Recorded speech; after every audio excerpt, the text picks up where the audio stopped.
Everyone, it is so good to see you on this Monday. Welcome to KREM 2 News at Noon. I'm Laura Pipetti, and we're going to begin by talking about weather. We're going to get a check on what we can expect this afternoon. Certainly no complaints so far for the morning, Thomas. Yeah, no complaints from me either, Laura. This has been stunning and spectacular. Looks like the fall colors are hitting their peak of the season. Lots of really just beauty across the inland northwest right now. Current temperature at 62 degrees.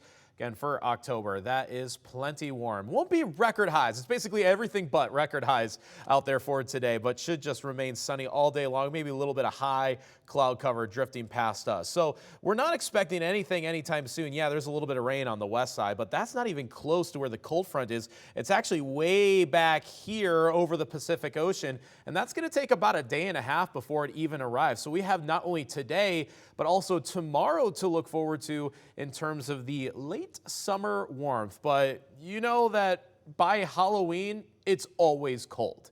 So at some point between now and then, we're going to have that big time cool down. It looks like it's going to happen later this week. So today, don't take it for granted. Another day in the 70s, likely our warmest day of the week in the mid 70s.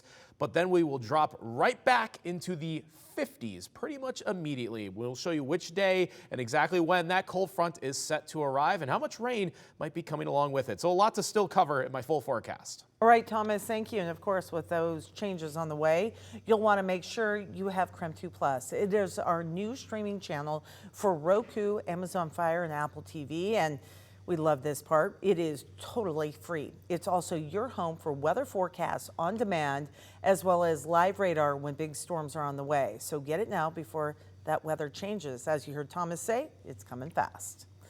Also, some level 3 go now evacuations are in place for a wildfire that is threatening homes south of Wenatchee. The fire has burned about 25 acres since it began yesterday and is about 30% contained. So fairly small, but you can see how certainly if it's close to homes, it can be a scary situation. Many evacuations in the area have been lowered. However, level 3 evacuations remain for the Wenatchee Heights area, including the west end of Connery Road and north of Jim Smith Road as well.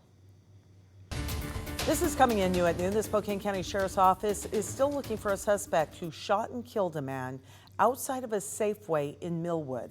Sheriff's deputies say the shooting happened just after 6 on Saturday morning near Trent and Argonne. Several callers reported hearing gunshots and then seeing a man lying in the parking lot. It is 12:03 right now with a little more than 3 weeks until Election Day. Both Vice President Kamala Harris, along with former President Donald Trump, will campaign today in the battleground state of Pennsylvania. As Natalie Brand reports, both candidates are now focusing on the economy. Vice President Kamala Harris sat down for a live interview Monday with media host Roland Martin to discuss issues impacting black voters. What I intend to do, which is saying that your medical debt cannot be on your credit score, putting $16 billion in HBCUs, having the lowest black unemployment in recent history. Her campaign recently released economic proposals aimed at black men, a critical voting bloc for Harris.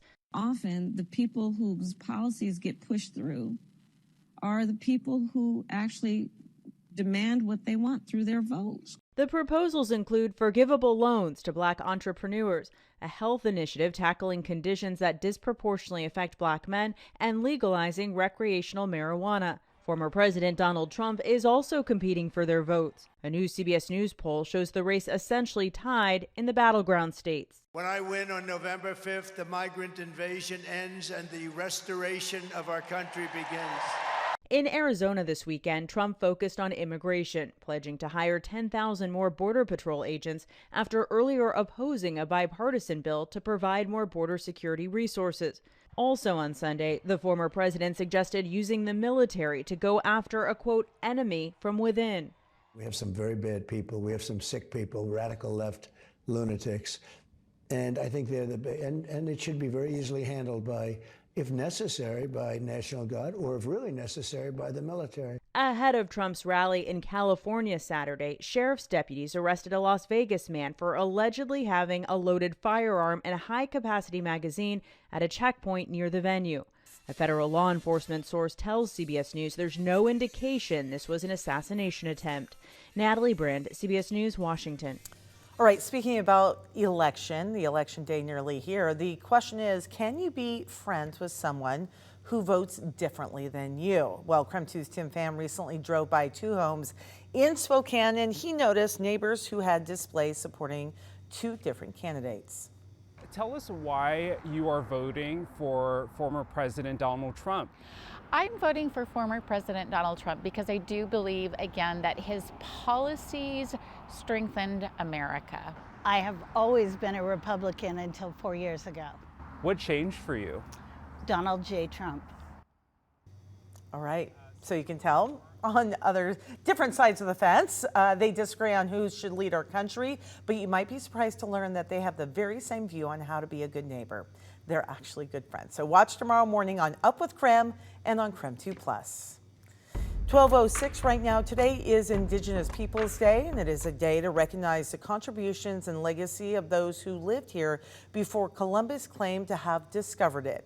Indigenous Peoples Day has not officially been recognized in Washington state. However, both Spokane and Pullman recognize the day. And this is coming in new at noon. The first AP basketball poll of the preseason, it is out, and the Zags are in the top 10. The AP ranked Gonzaga 6th overall, while Kansas took the top spot. The Bulldogs did manage to get 1 first-place vote. Gonzaga returns 8 players from last year's team, which made a 9th consecutive appearance in the Sweet 16. The Zags open the season coming up on November 4th against number 8 Baylor.